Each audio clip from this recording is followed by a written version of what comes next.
what is it that we actually have to offer in a relationship to someone else when we get into connection with them? What is it that we really offer? And I don't think it's anything that we're necessarily doing. And I don't necessarily think that it's anything physical that we have, but rather it is actually our perspective, which makes us a valuable, irreplaceable partner. And so when we can begin to move into a perspective that brings beauty into our lives, and as a woman can also begin to bring beauty into a man's often black and white world, you give him an experience that he doesn't get from his friends or his family. You give him an experience that he may not even get from his work or from anything. And so adopting a perspective of beauty, of beginning to choose to see life, yourself, and other people as beautiful, it adds a rich dimension of color to a man's very performative, oftentimes mechanistic, black and white, very point A to point B mentality.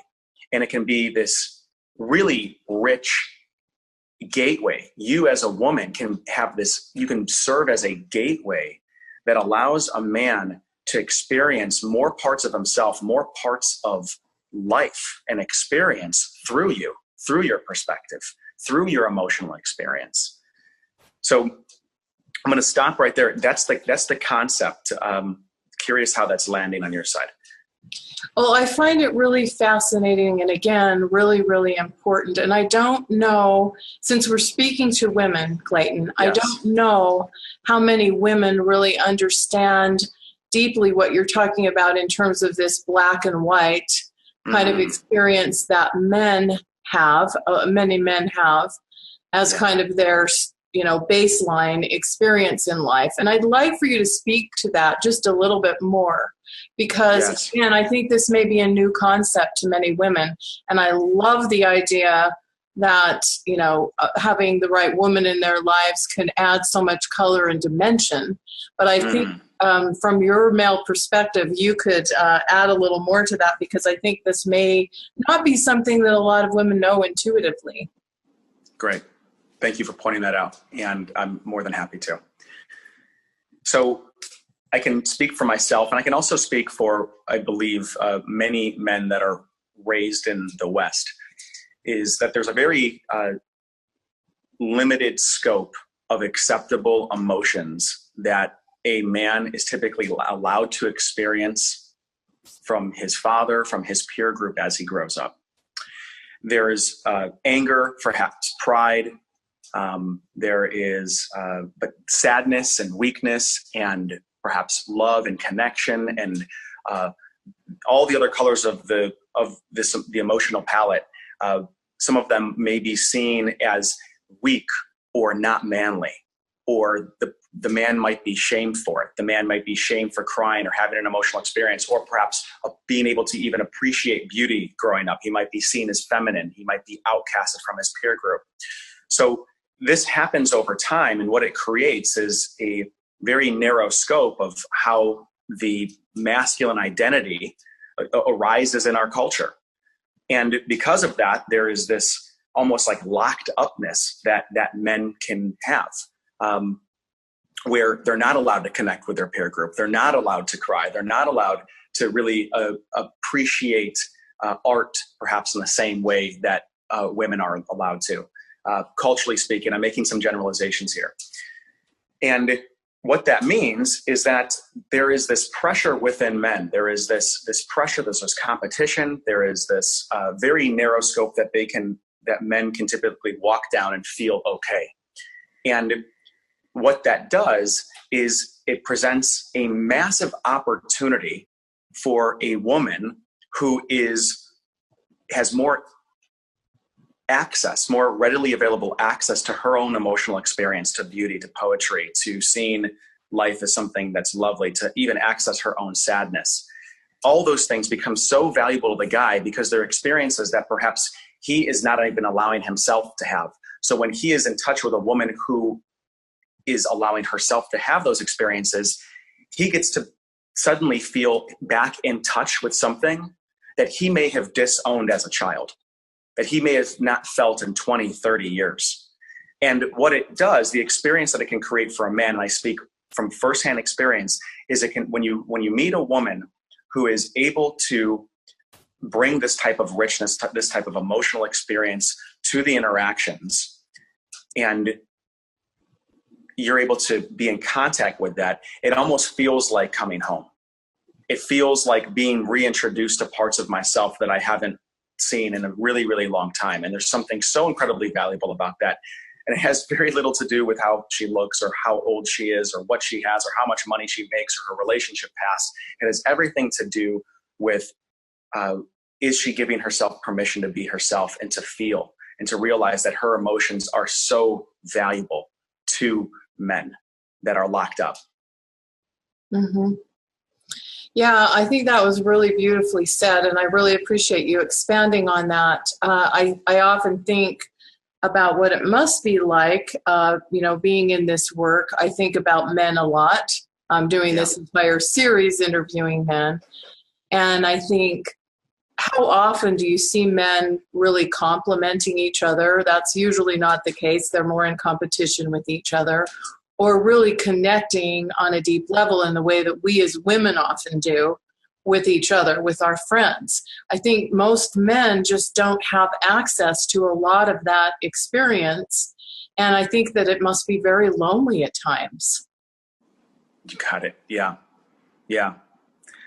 I look at my clients, and it's across the board. The men that are broken up with have such a more difficult time dealing with the breakup than women. Women tend to bounce back from things much quicker. And there's research around this, and also from just personal experience working as a coach with people, it's women do not have any shame around reaching out for support and help when they need it.